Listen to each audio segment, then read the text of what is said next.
ಪಾವಗಡದಲ್ಲಿ ಅದ್ದೂರಿ 70ನೇ ಕನ್ನಡ ರಾಜ್ಯೋತ್ಸವ. ಸಾಧಕರಿಗೆ ಪ್ರಶಸ್ತಿ ಪ್ರದಾನ ಮಾಡಿದ ಶಾಸಕ ಎಚ್.ವಿ. ವೆಂಕಟೇಶ್. ಪಾವಗಡ ತಾಲೂಕು ಆಡಳಿತದ ವತಿಯಿಂದ 70ನೇ ಕನ್ನಡ ರಾಜ್ಯೋತ್ಸವವನ್ನು ಪಟ್ಟಣದ ಸರ್ಕಾರಿ ಜೂನಿಯರ್ ಕಾಲೇಜು ಮೈದಾನದಲ್ಲಿ ಶಾಸಕರಾದ ಎಚ್.ವಿ. ವೆಂಕಟೇಶ್ ಅವರ ಅಧ್ಯಕ್ಷತೆಯಲ್ಲಿ ಶನಿವಾರ ನಡೆಯಿತು. ಕಾರ್ಯಕ್ರಮದ ಆರಂಭದಲ್ಲಿ ಶಾಸಕರಾದ ಎಚ್.ವಿ. ವೆಂಕಟೇಶ್ ಅವರು ರಾಷ್ಟ್ರಧ್ವಜ ಹಾಗೂ ಕನ್ನಡದ ಧ್ವಜವನ್ನು ಅನಾವರಣಗೊಳಿಸಿ ಧ್ವಜಾರೋಹಣ ನೆರವೇರಿಸಿದರು. ನಂತರ ನಡೆದ ರಾಜ್ಯೋತ್ಸವ ಸಮಾರಂಭದಲ್ಲಿ ವಿಭಿನ್ನ ಕ್ಷೇತ್ರಗಳಲ್ಲಿ ಸಾಧನೆ ಮಾಡಿದ 28 ಸಾಧಕರಿಗೆ ರಾಜ್ಯೋತ್ಸವ ಪ್ರಶಸ್ತಿ ನೀಡಿ ಗೌರವಿಸಲಾಯಿತು. ಇದೇ ವೇಳೆ ಉತ್ತಮ ಅಂಕಗಳನ್ನು ಪಡೆದ ವಿದ್ಯಾರ್ಥಿಗಳು ಹಾಗೂ ಅತ್ಯುತ್ತಮ ಫಲಿತಾಂಶ ದಾಖಲಿಸಿದ ಶಾಲಾ ಮುಖ್ಯ ಶಿಕ್ಷಕರಿಗೂ ಸನ್ಮಾನ ಮಾಡಲಾಯಿತು.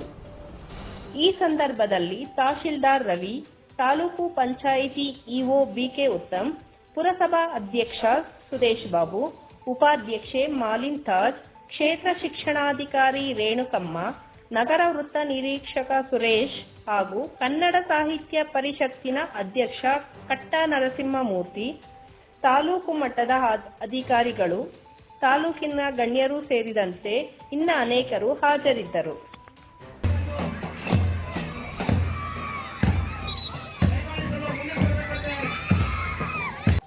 ಕನ್ನಡಿಗರ ಮಾನಾಭಿಮಾನ ನಿನ್ನಂತ ಕಚ್ಚಿನ ಗೊತ್ತೈತಿ, ಇದು ಕೆಚ್ಚ ಚಕಲಗಳ ಬೀಡೈತಿ, ಅಂಜಿಕೆ ಅಂಬರ್ಯಾದ ನಾಡೈತಿ, ಕಿತ್ತೂರು ದೇಶ ಸ್ವಾಭಿಮಾನಗಳ ಗೂಡೈತಿ.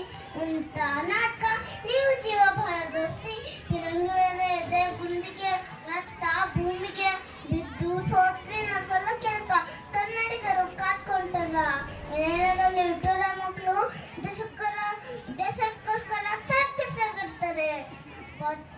ನಿಂಗಿದ್ದಂಗೆಲ್ಲ ನಿಮ್ಮನ್ನು ಸಾಸಿ ನಂಗೂ ಇಲ್ಲ.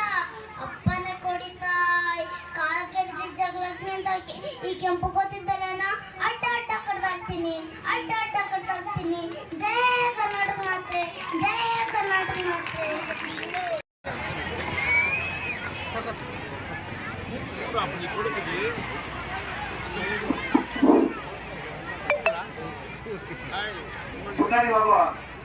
ಎಲ್ಲರೂ ಸಹ ಹಾಕುವುದಂತ ಸ್ವಾಗತ.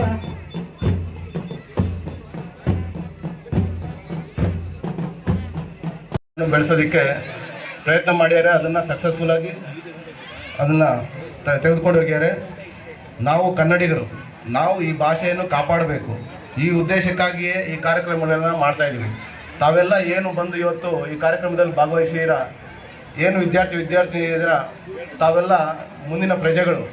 ತಾವು ಈ ರಾಷ್ಟ್ರವನ್ನು ಮತ್ತು ಈ ಭಾಷೆಯನ್ನು, ಈ ನಮ್ಮ ಸಂಸ್ಕೃತಿಯನ್ನು ಮುಂದಕ್ಕೆ ಬೆಳೆಸ್ಕೊಂಡು ಹೋಗಬೇಕು ಅಂತ ಕೋರ್ದ ನನ್ನ ಈ 2 ಮಾತುಗಳನ್ನು ಮುಗಿಸ್ತಾ ಇದ್ದೀನಿ. ಧನ್ಯವಾದಗಳು. ಭಾಗದಲ್ಲಿ ಕೆಲವು ನಮ್ಮ ಜಿಲ್ಲೆಗಳಿದೆ, ಆದರೆ ಪಾವಗಡ ಸುತ್ತಲೂ ಅಂದ್ರೇ ಆದರೆ ನಮಗೆ ವಿಶೇಷವಾದ ಅಭಿಮಾನ ಹೆಚ್ಚಿಗೆ ಇದೆ. ನಮ್ಮ ಕರ್ನಾಟಕದ ಬಗ್ಗೆ, ಕನ್ನಡದ ಬಗ್ಗೆ ನಮಗೆ ಸುತ್ತಲೂ ಆಂಧ್ರ ಇದ್ರೂ ಹೆಚ್ಚಿಗೆ ನಾವು ಮಾತಾಡೋ ಭಾಷೆ ತೆಲುಗಲ್ಲಿ ಮಾತಾಡ್ಬೋದು, ಆದರೆ ವಿದ್ಯಾಭ್ಯಾಸ ಎಲ್ಲ ಕನ್ನಡದಲ್ಲೇ. ಹಾಗಾಗಿ ನಮ್ಮ ತಾಲೂಕಿನಲ್ಲಿ ಅಧಿಕಾರಿಗಳು ಸಹ ಹೆಚ್ಚಿಗೆ ಇದ್ದಾರೆ. ಮುದ್ದಿರಪ್ಪ ಅವ್ರು ಹೇಳ್ದಂಗೆ ನಮ್ಮ ತಾಲೂಕಿನವರು ಅಧಿಕಾರಿಗಳು ತುಂಬ ಸರ್ಕಾರಿ ನೌಕರಿಯಲ್ಲಿದ್ದಾರೆ. ಇನ್ನು ಮುಂದೆ ಅಷ್ಟೇ ನೀವು ಹೇಳ್ದಂಗೆ ITI ಕಾಲೇಜ್ನ ನಾನು ಶಾಸಕನಾಗಿ ಮೊದಲನೇ ತಿಂಗಳಲ್ಲೇ ಪ್ರಸ್ತಾಪ ಮಾಡಿದೆ. ಈಗ ITI ಕಾಲೇಜ್ನ ಮಂಜೂರು ಮಾಡಿಸಿದ್ದೀನಿ. ಡಿಪ್ಲೊಮಾ ಕಾಲೇಜ್ ಭರವಸೆ ಕೊಟ್ಟಿದ್ದಾರೆ. ಈ ಗುದ್ಲಿ ಪೂಜೆ ಸ್ಟಾರ್ಟ್ ಮಾಡಿದ್ದೀನಿ ಆಲ್ರೆಡಿ. 5 ಕೋಟಿ ವೆಚ್ಚದಲ್ಲಿ ITI ಕಾಲೇಜ್ ಸ್ಯಾಂಕ್ಷನ್ ಮಾಡಿಸಿದ್ದೀನಿ. ಕೆಲಸನೂ ಸ್ಟಾರ್ಟ್ ಮಾಡಿದ್ದೀವಿ. ಕ್ಷಣ ಕ್ಷಣದ ಸುದ್ದಿಗಾಗಿ ಯೂನಿವರ್ಸ್ 369 ವಾಹಿನಿಯನ್ನು ವೀಕ್ಷಿಸಿ, ಸಬ್ಸ್ಕ್ರೈಬ್ ಮಾಡಿ, ಲೈಕ್ ಮಾಡಿ ಹಾಗೂ ಶೇರ್ ಮಾಡಿ.